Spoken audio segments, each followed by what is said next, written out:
वैसे तो रवि काफी अमीर था, उसका बिजनेस भी काफी बड़ा था, पर फिर भी रवि की बेटी नव्या हमेशा उससे जिद करती।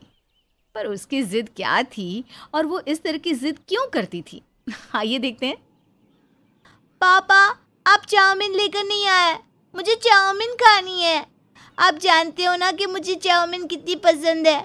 ये जानते हुए भी आप चाउमीन नहीं लेकर आए। अरे नव्या बेटा, रोज रोज चाउमीन खाना अच्छी बात नहीं होती। चाउमीन पेट में जम जाती है। और तुमने कल ही तो चाउमीन खाई थी ना। आप बहुत गंदे हो पापा। काश कि मैं चाउमीन वाले की बेटी होती तो किसी भी समय चाउमीन खा पाती। पर मेरे पापा की तो चाउमीन की दुकान ही नहीं है। बस उसका बिजनेस छोड़कर अपने सारे बिजनेस कर रखे हैं। इतना बोलकर नव्या नाराज हो जाती है और तभी नव्या की माँ रीना उसकी मनपसंद पनीर चाउमीन लेकर आती है। वैसे मैं किसी के लिए उसकी फेवरेट पनीर चाउमीन लेकर आई हूँ। पर मेरा तो कोई फायदा ही नहीं हुआ पनीर चाउमीन लाने का, क्योंकि वो लड़की तो चाहती है कि उसके पापा चाउमीन का बिजनेस कर ले ताकि वो हर समय चाउमीन ही खाती रहे। अपने सामने चाउमीन देखकर नव्या बहुत खुश होती है और चाउमीन लेकर अपने कमरे में जाकर खाने लगती है, जिसके बाद रवि रीना से कहता है, रीना, वैसे नव्या सही कह रही है। मैंने ऑलमोस्ट कई सारे बिजनेस कर रखे हैं। सोच रहा हूँ कि क्यों ना मैं अपनी खुद की चाउमीन की एक दुकान खोल लूँ। इससे हमारी बेटी खुश हो जाएगी और अपना एक नया बिजनेस भी शुरू हो जाएगा। क्या रवि, आप भी ना नव्या की बात में आ रहे हैं। आप जानते ना नव्या कितना चाउमीन खाती है। अगर आपने अपनी खुद की दुकान खोल ली तो नव्या तो हर समय दुकान में ही बैठी रहेगी और ये उसके लिए बिल्कुल सही नहीं है। रीना, तुम कितना सोचती हो। भूलो मत कि मैंने अपने बिजनेस की शुरुआत चाउमीन से ही करी थी। आज से 10 साल पहले किस तरह मैं ठेले पर चाउमीन बेचा करता था। वो पुरानी बातें हैं रवि। पुरानी बातें हो या नहीं, मैं तो बस इतना जानता हूँ कि मैं चाउमीन बहुत अच्छी बना लेता हूँ। इसलिए मैं एक बार फिर से अपना चाउमीन का बिजनेस शुरू करूँगा। अब जब आपने ठान ही लिया है तो फिर ठीक है, आपको जो ठीक लगे आप वो करो। अब क्या था, रवि ने भी अपना पूरा मन बना लिया था कि वो अपना पुराना बिजनेस दोबारा से शुरू करेगा और इसीलिए रवि बहुत जल्द अपनी छोटी सी चाउमीन की दुकान खोलता है, जिसका नाम वो नव्या चाउमीन रखता है। पापा, आप यहाँ खुद खड़े होकर चाउमीन बनाओगे? हाँ बेटा। पर पापा, आप चाउमीन कब बनाओगे? मैं कितनी देर से वेट कर रही हूँ आपके हाथ की चाउमीन खाने का। मुझे भी आपके हाथ की चाउमीन खानी है, बनाओ ना जल्दी से। थोड़ा सब्र कर लो बेटा, पहले दुकान का उद्घाटन हो जाए। हाँ, पहले दुकान का उद्घाटन होने दो, फिर दोनों बाप बेटी बैठकर चाउमीन बनाना और खाना। रीना की ये बात सुनकर रवि और नव्या हंसने लगते हैं। बहुत जल्द दुकान का उद्घाटन भी हो जाता है और रवि चाउमीन बनाकर बेचने लगता है। अब नव्या स्कूल से आते ही अपने पिता की दुकान पर चली जाती और अपने पिता के साथ बैठकर चाउमीन बनाना सीखती। वाह पापा, आप कितनी अच्छी चाउमीन बनाते हो और आपको तो कई तरह की चाउमीन बनानी आती है। पर पापा, मुझे चाउमीन बनानी कब आएगी? जब तुम बड़ी हो जाओगी। इस तरह से नव्या अपने पापा के साथ बैठकर चाउमीन बनाती है और समय के साथ नव्या चाउमीन खाना भी कम कर देती है। ये सब देखकर रीना को बहुत अच्छा लगता है। उनका सारा बिजनेस काफ़ी अच्छे से चल रहा था। अब ऐसे ही कुछ समय बीत जाता है और नव्या बड़ी हो जाती है। एक दिन अचानक से दुकान में आग लग जाती है, जिसमें रवि की मृत्यु हो जाती है। माँ, तुम रो मत, सब ठीक हो जाएगा। कुछ ठीक नहीं होगा नव्या बेटा। अब तेरे पापा का बिजनेस कौन संभालेगा? धीरे धीरे करके हमारे सारे बिजनेस ठप पड़ते जा रहे हैं। रीना को कुछ भी समझ में नहीं आ रहा था कि वो इतनी बड़ी मुसीबत का सामना कैसे करे।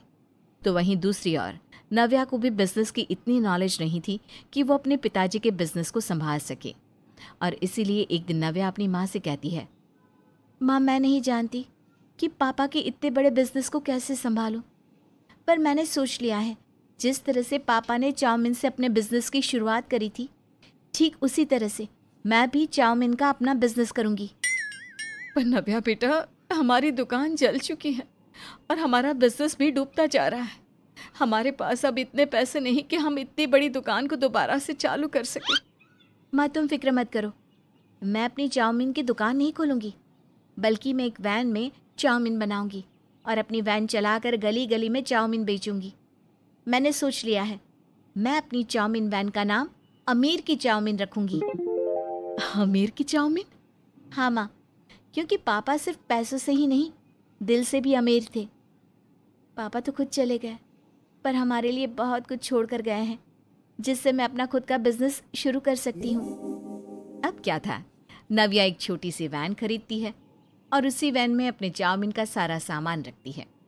नव्या अकेले ही अपनी वैन चलाकर एक जगह से दूसरी जगह जाती और बड़े ही आकर्षक तरीके से वहाँ के लोगों को अपनी चाउमीन बेचती। आ गई आपके मोहल्ले में अमीर की चाउमीन। अब आप लोग भी घर बैठे अमीरों की चाउमीन खा सकते हैं, जो बड़े बड़े रेस्टोरेंट में मिलती है। आइए आइए आइए। बेटा, तुम तो बहुत अच्छा चाउमीन बनाती हो, और उससे भी अच्छी बात यह है कि तुम खुले में चाउमीन नहीं बनाती, कितनी सफाई से बनाती हो। वैसे तुम्हारा चाउमीन बेचने का ये तरीका हम मोहल्ले वालों को बहुत पसंद है। हमारे बच्चे तो तुम्हारे आने का इंतज़ार करते रहते हैं कि कब तुम आओगी और कब वो तुमसे चाउमीन खरीद पाएंगे। वैसे बेटा, कहाँ से सीखी तुमने इतनी अच्छी चाउमीन बनाना? ये मैंने अपने पापा से सीखी है। ये मेरे पापा की स्पेशल रेसिपीज़ में से एक है। मेरे पापा ने भी अपना खुद का बिजनेस चाउमीन से ही शुरू किया था, जिसके बाद मेरे पापा ने आसमान की ऊंचाई छू ली। अरे बेटा, तुम तो बहुत अच्छे घर से हो, फिर भला तुम्हें क्या ज़रूरत पड़ गई चाउमीन बेचने की? आंटी जी, मैं अच्छे घर से हूँ, पर ज़िंदगी हमें कई बुरे दिन भी दिखाती है। बस ऐसे ही कुछ बुरे दिन मैंने देखे, और इसलिए मैंने ये नया तरीका निकाला चाउमीन बेचने का, ताकि कम से कम समय में मैं ज़्यादा फेमस हो सकूं। इतना बोलकर नव्या अपनी चाउमीन की वैन लेकर वहाँ से चली जाती है और एक नए मोहल्ले में जाकर चाउमीन बेचती है।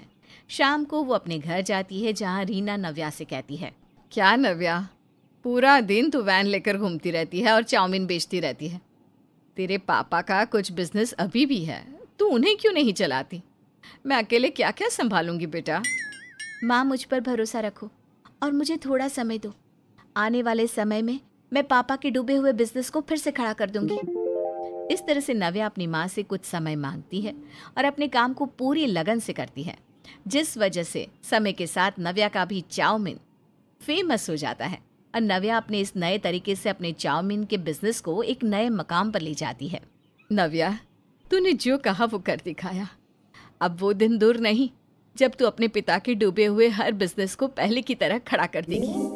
अब क्या था, बहुत जल्द नव्या को समझ में आ जाता है कि बिजनेस कैसे किया जाता है, जिसके बाद नव्या अकेले ही अपने पिताजी के डूबे हुए बिजनेस को भी संभाल लेती है और साथ ही साथ अपनी चाउमीन वैन भी चलाती है।